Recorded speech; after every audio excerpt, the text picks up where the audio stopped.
Fala galera, tudo bem com vocês? Professor Dalmo Azevedo de volta falando de direito constitucional, artigo 1º da nossa Constituição, agora tratando do assunto características do Estado. Vamos lá, vamos montar nosso esqueminha aqui, vamos bater essa informação e deixar você preparado para a sua prova. Vem comigo.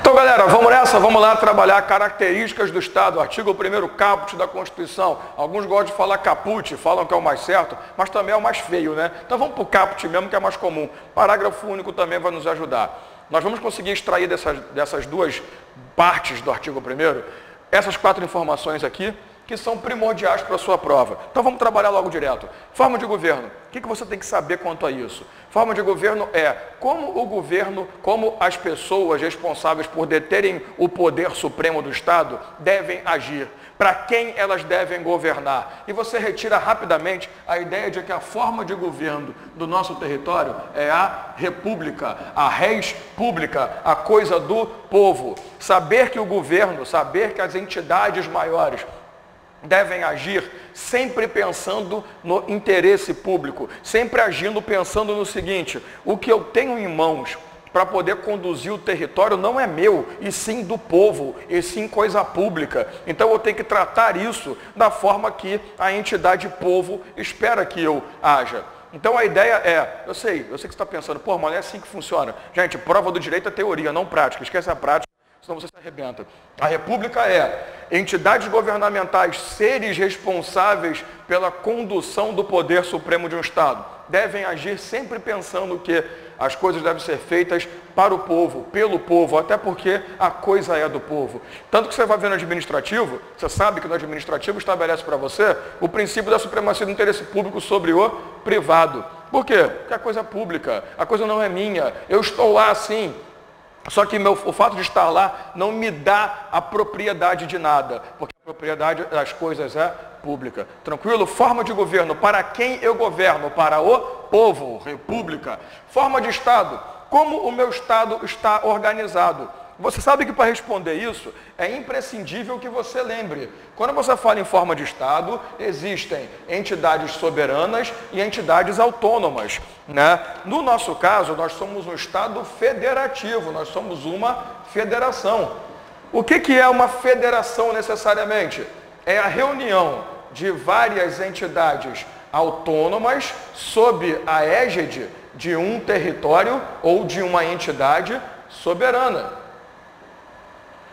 Lembrando você que, pelo artigo 18 da Constituição Federal, entes autônomos são União, Estados, Distrito Federal e municípios. Nunca esqueçam disso, tá? A União, por mais que pareça pra gente, a gente tem essa ideia, né, de que a União é a entidade maior do território nacional. Nada. A União é a mesma coisa que um Estado, que um município e o Distrito Federal. Eles são entes autônomos, tem que ser vistos de forma horizontal. Eles são de forma lateral ligados. Um não é melhor, maior, mais importante do que o outro. Na verdade, o que a Constituição faz é dar mais poderes de condução à União do que aos municípios. Só que aí vai para uma questão de jurisdição, de abrangência de atuação e até mesmo, né, de lógica de condução no território. Senão você vai ter muito confrontamento. Agora, lembre-se que esses entes aqui são todos autônomos, abaixo de uma soberania, que é quem? O governo federal, a entidade maior, a República Federativa do Brasil, no externo, soberana, e internamente, governo federal. Então, nós somos um Estado federado. Nossa forma de Estado é a federação, porque somos todos Estados membros, autônomos, detentores de poder junto à União e do Distrito Federal, né, que se compõem, e dos municípios, que se compõem em uma reunião de Estado, que forma o Estado brasileiro. Tá tranquilo? O Estado brasileiro, Brasil, governo federal, é quem? O nosso ente soberano. Beleza? Regime de governo. Como que o governo é feito? Para quem ele é feito?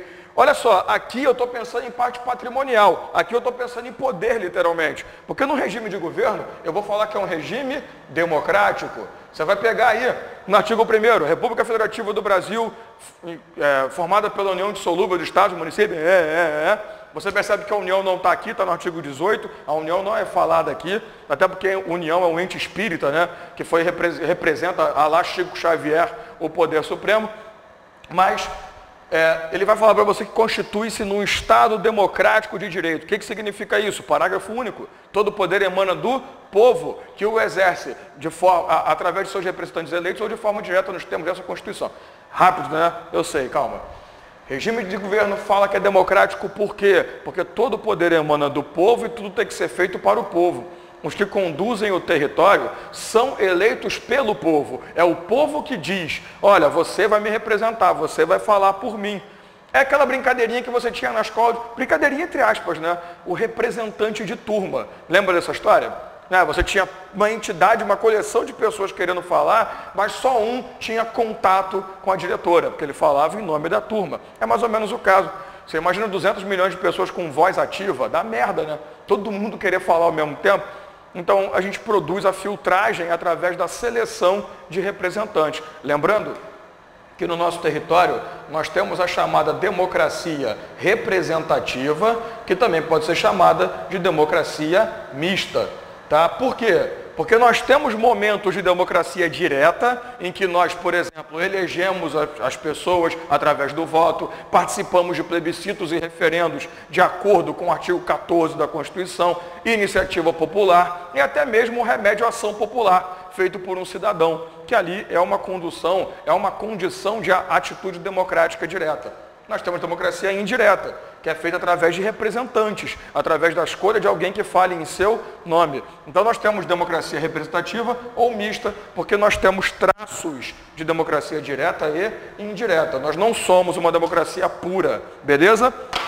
Por último, como você define o sistema de governo? Simples. Lembra que a soberania é representada de forma interna e de forma externa? Pois é. Quando você atua na forma interna, você chama isso de chefe de governo. A pessoa responsável por conduzir a soberania internamente, por estabelecer o poder supremo do Estado, é o chefe de governo. Ao passo que aquele que externamente representa a supremacia, olha o Jeg escrevendo a mesma coisa, a supremacia do território nacional perante outras entidades, é o chamado chefe de Estado. Ficou lindo, né? Chefe de Estado. Como é que eu vou definir o sistema de um governo? Depende. Se por acaso chefe de governo e chefe de Estado forem pessoas diferentes, pessoa A e pessoa B, você está falando necessariamente de um sistema parlamentarista de governo, em que você não tem a concentração de uma única pessoa com poderes, representando os dois poderes soberanos. Você vai ter uma pessoa representando internamente e outra pessoa representando o mesmo Estado de forma externa. Se por acaso os dois poderes forem concentrados na mesma pessoa, você vai ter o chamado sistema presidencialista, que é o nosso caso. O nosso sistema de governo é o presidencialista, por quê? Porque nós temos a reunião da chefia de Estado e da chefia de governo na mesma pessoa, presidente da República, tá? A figura que lá estiver como nosso representante maior. Claro, pode ser delegado, não tem problema, mas esquece delegação. O que estamos falando aqui é de entidade final, tá? Então a ideia é essa, a ideia é você entender que presidencialista estão concentrados os poderes de chefe de governo e chefe de Estado na mesma pessoa. Simples, né? Mole para nós, tá aí, características do Estado para você nunca errar. Lembra? Governo, Estado, sistema e regime.